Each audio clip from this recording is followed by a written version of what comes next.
আর্সেনালের Emirates স্টেডিয়ামের বাইরে সাফল্য উদযাপনের অপেক্ষায় হাজার হাজার সমর্থক। ভেতরে অপেক্ষায় বুকাও সাকা, হিনক্যাপি, গ্যাব্রিয়েল, ক্যালাফিওরি, মার্টিন ওডেগার্ডরা।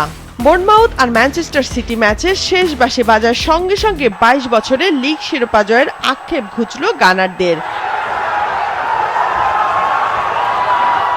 কোচ মিকেল আর্টেটার হাত ধরিয়ে এলো এমন সাফল্য। এটা আমাদের প্রাপ্য ছিল। ৩-৪ বছর ধরে অক্লান্ত পরিশ্রমের পর এটা আমাদেরই প্রাপ্য, আর আমি খুবই আনন্দিত যে অবশেষে এটা হলো। এটা ভাষায় প্রকাশ করা যাবে না। আমরা এর জন্য ২২ বছর অপেক্ষা করেছিলাম। বোর্নমাউথ আমাদের জন্য অনেক বড় উপকার করেছে। ওরা অসাধারণ খেলেছে। আমরা যোগ্য চ্যাম্পিয়ন।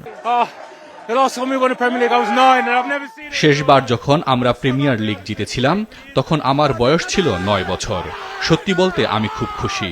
আমি বছরের পর বছর ধরে এর জন্য অপেক্ষা করেছিলাম। উল্লাস ছড়িয়ে পড়ে লন্ডনের পথে পথে, যা চলে সারা রাত ধরে। প্রতীকী ট্রফি নিয়ে আর্সেনালের খেলোয়াড়রা করেছেন ফটো সেশন। ২০০৪ সালে সবশেষ ইংলিশ লিগে শিরোপা জেতে আর্সেনাল। এবার নিয়ে গানারদের ইতিহাসে ১৪তম লিগ শিরোপা, যা ইংলিশ ফুটবলের ইতিহাসে তৃতীয় সর্বোচ্চ।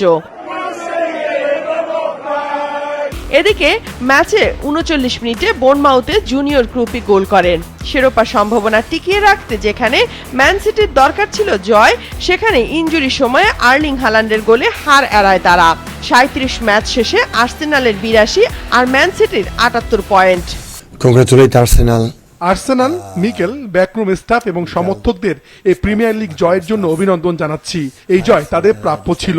আমার কোচিং ক্যারিয়ারে এই লিগে আমরা সবচেয়ে বেশি লড়াই করেছি। আগামী রোববার মৌসুমের শেষ ম্যাচে ক্রিস্টাল প্যালেসের মাঠে খেলবে আর্সেনাল, আর গানাররা তাদের সাফল্য স্মারক লিগের ট্রফি গ্রহণ করবে সেলফাস্ট পার্কে।